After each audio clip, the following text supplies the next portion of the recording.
cost. And right now, it's an increase, and I don't know, the recycling may not be, but maybe it's specific to a product, plastic or something that, but it just is a way to identify that additional cost. And I understand that we look at everything, but for plastics, we probably may not be at this level. Had China not said we're not going to accept plastics and paper, we may not be at this stage of height, I guess, and that's the issue that I look at. But I would like to see us be more aggressive around how do we join something or lead something to do something, versus just kind of being also ran.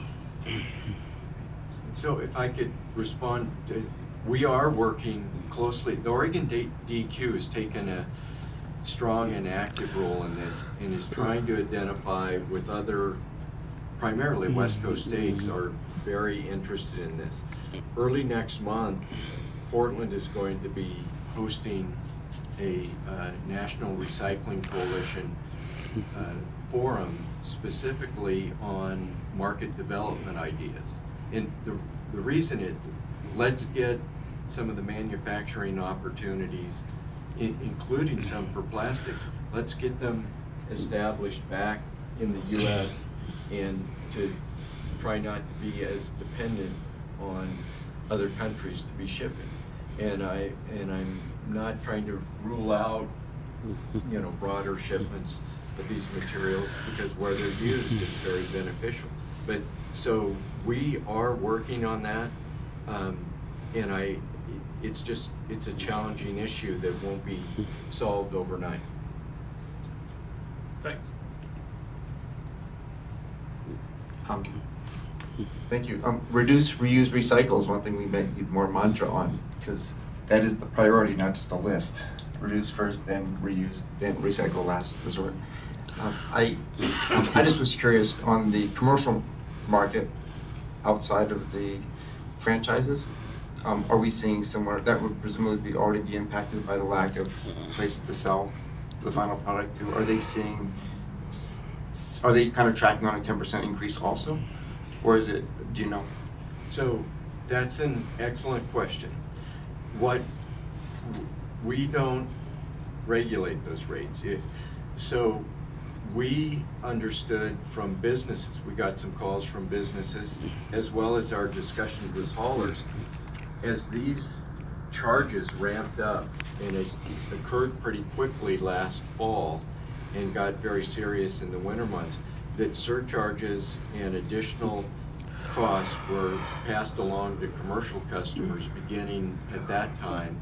And so some of those are already in place for many of the commercial customers.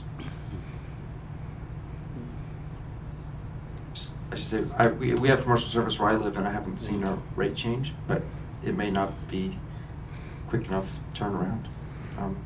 But in theory, it should kind of track when we think. It certainly will. Michelle? So if somebody's listening to this and they want to be able to influence what their monthly bill is, can they shift to the less frequent pickup and the smaller receptacles on a track that aligns with when you anticipate the costs going up? Is there what's the sort of delay if you decide I actually don't need a can this big, or I can not get picked up every week? So that point is one that you've already identified the first thing they need to do. Well, do you need as large of a cart? If you don't, then they could call their hauler today and get signed up for a reduced level of service, a smaller cart.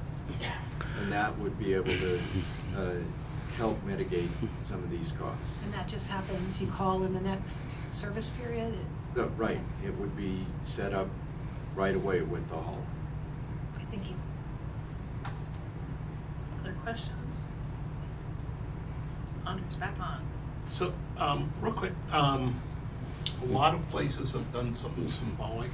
Are we proposing anything symbolic to address this problem?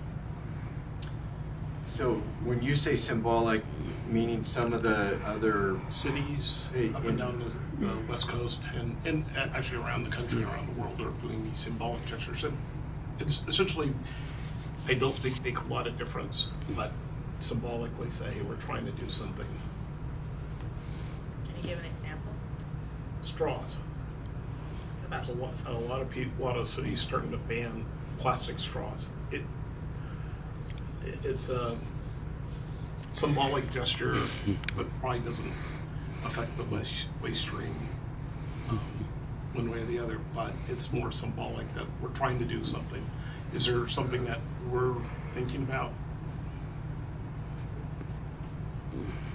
So we're looking at lots of opportunities like that, and there's some interest, not so much from the waste perspective, but from what plastic is doing in the oceans. And that, yes, all the straws in Portland, does that really make a difference? Exactly. But all movements start somewhere, and so if you all are interested in that, that's something we can talk about in terms of. I know there's a lot of interest by several environmental groups that have been having conversations with City Hall, so.